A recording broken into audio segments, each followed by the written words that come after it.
Let's make a bracelet in 5 easy steps. This is how to make a bracelet using crimp beads, tubes, and covers. Let's get to the nitty-gritty, the basic 5 steps. This is for beginner jewelry making. If you need a refresher or you just want to start off making an easy bracelet, I've got you covered. So step number 1 is get yourself some bead stringing wire, the flexible kind, and estimate around your wrist. Now, don't cut it just the shape, the size of your wrist or the size that you think the bracelet will be, because you're going to need to attach the clasp. So I'm saying maybe a good 3 to 4 inches on each side of the bracelet. It is no fun to have a wire that's too short. Wire nippers or wire cutters will cut off that wire for you. Step number 2 is to choose your beads. I've planned a basic general layout of the beads, and I'm making my bracelet to correspond with this Frida Kahlo mixed media art charm necklace. I'll link the tour of that collaborative necklace in the description of this video. Then step number 3 is to attach the clasp onto one end. We're going to be using a lobster clasp, and you can use a jump ring or a split ring on the other end to clip it onto. I find it easier to put the clasp on before putting the beads on, then the beads don't fall off one end of the bracelet. So this is a crimp tube.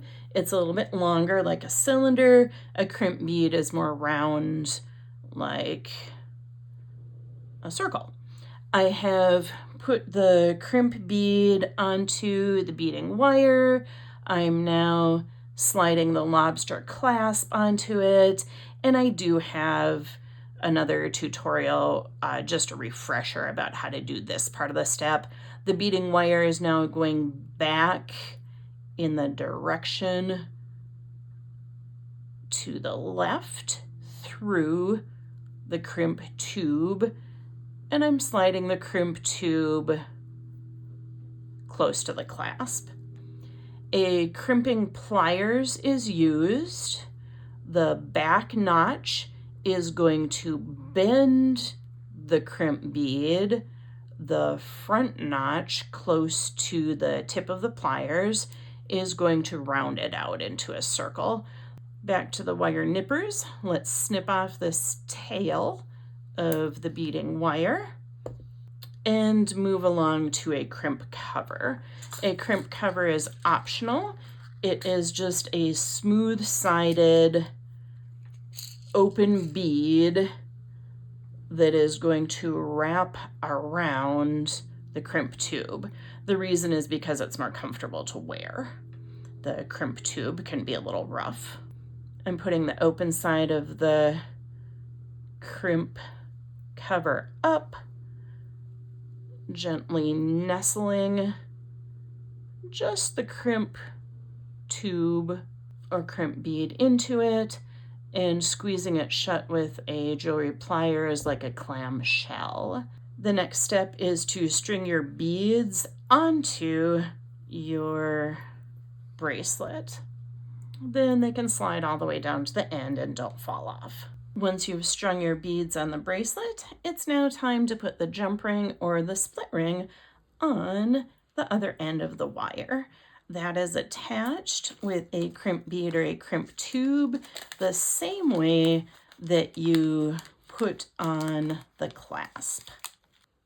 This time just pull it snug, but not too tight, up to the bracelet itself, and you'll end up cutting off the excess wire.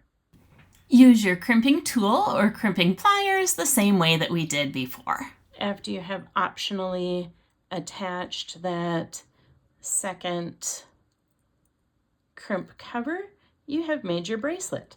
So whether this is your very first bracelet or a refresher on bracelets that you've made before with crimped beads, tubes, and covers, I'm happy to say that this is an easy project that you too can do, and I'm happy to create with you in my other videos here at Creative Solace Studios.